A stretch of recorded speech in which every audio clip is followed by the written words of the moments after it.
अंश अतार्किक भय दो लड़कों के बारे में एक डरावनी कहानी है जो एक अंधेरी और तूफानी रात में घर पर अकेले रह जाते हैं जब उनके माता पिता रात के खाने के लिए बाहर जाते हैं।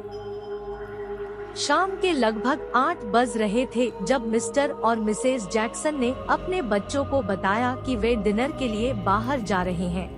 उन्होंने अपने 8 साल के बेटे इवान से कहा कि उसे अपने 5 साल के भाई एरिक की देखभाल के लिए घर पर रहना होगा।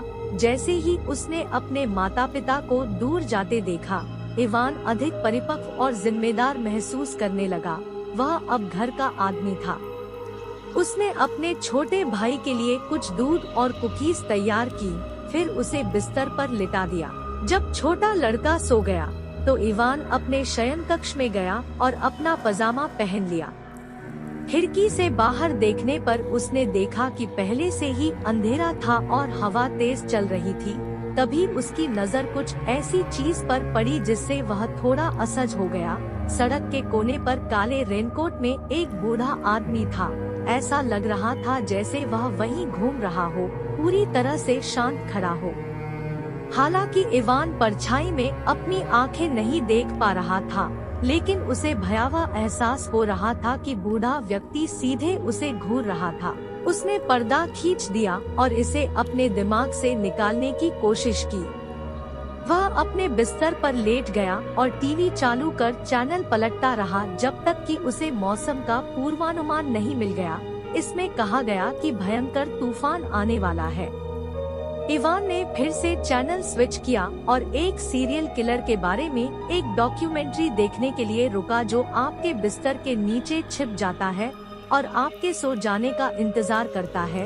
इससे वह काफी घबरा गया। उसने फिर से चैनल बदला और डरावनी और परेशान करने वाली चीजों से अपना ध्यान हटाने के लिए कुछ संगीत वीडियो देखे। धीरे धीरे उसकी पलकें भारी होने लगी और वह सो गया। यह आधी रात के बाद का समय था जब इवान अचानक चौंक कर उठा। टेलीविजन अभी भी चालू था और एक रॉक वीडियो चल रहा था। आवाज बहुत तेज थी। इवान बिस्तर से उठ गया और टेलीविजन बंद कर दिया। उसने खिड़की से बाहर देखा। हवा बाहर के पेड़ों को हिला रही थी और बारिश हो रही थी। गड़गड़ाहट की गड़गड़ाहट और बिजली की चमक थी। तभी देखा कि काले रेनकोट वाला बूढ़ा चला गया था। सड़क खाली थी। माँ और पिताजी अभी तक क्यों नहीं लौटे, इवान ने सोचा। लड़का वापस बिस्तर पर लेट गया और अपना चेहरा ढकने के लिए कंबल खींच लिया। तभी उसे लगा कि उसने कोई शोर सुना है। यह बहुत हल्का था, लेकिन इसकी आवाज ताले के चटकने जैसी थी।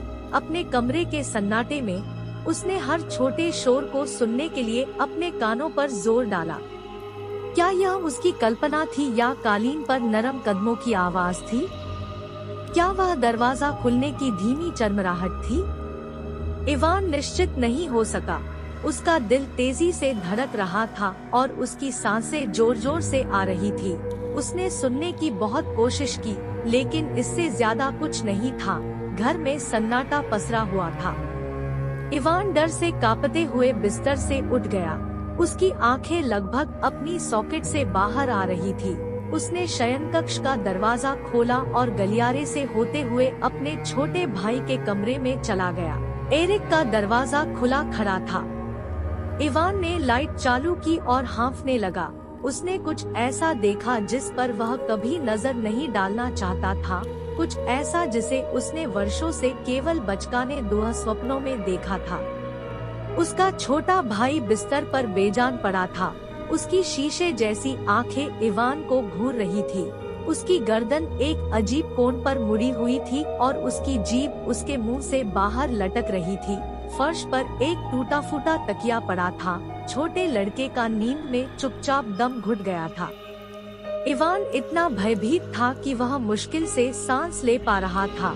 जब वह नीचे की ओर भागा तो उसके गालों से आंसू बहने लगे। फोन पकड़कर उसने अपने माता पिता के सेल फोन पर कॉल किया।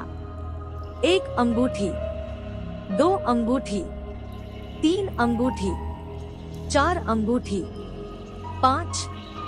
कोई जवाब नहीं था। उस पल इवान को एहसास हुआ कि सामने का दरवाजा खुला था। सावधानी से वह बाहर अंधेरे में कदम रखा। उसके माथे पर ठंडे पसीने की बूंदें बह रही थी और उसके घुटनों में जेली जैसा महसूस हो रहा था। अपनी आंखों से आंसू पोंछते हुए उसे एक ऐसा दृश्य देखने को मिला जो उसने अपने दुह स्वप्न में भी नहीं सोचा था। उसके माता पिता की कार सड़क पर खड़ी थी। दरवाजे खुले थे, लेकिन उसके माता पिता कहीं नजर नहीं आ रहे थे। इवान को अपने पेट के गड्ढे में डूबने का एहसास हुआ। वह मुड़कर भागने ही वाला था कि बगीचे के दूसरे छोर पर किसी चीज ने उसका ध्यान खींचा। मुड़े हुए पुराने ओक के पेड़ पर कुछ लटका हुआ था। एक कांटेदार शाखा से 2 जर्जर रस्सियां झूल रही थी। रस्सियों के सिरे पर 2 अकेली आकृतियां लटक रही थी, एक महिला और एक पुरुष। इवान निराशा में अपने घुटनों पर गिर गया। उसने कभी काले रेनकोट में छाया से उभरती हुई मुड़ी हुई आकृति पर ध्यान नहीं दिया। उसने कभी लॉन को पार करते हुए अपने पीछे रेंगते हुए कदमों की आहट नहीं सुनी। बहुत देर हो जाने तक उसने चांद की रोशनी में बड़ी कुल्हाड़ी की फौलादी चमक कभी नहीं देखी। एक भयानक गड़गड़ाहट के साथ इवान का सिर सामने के लॉन में लुढ़क गया और गीली घास पर आराम करने लगा।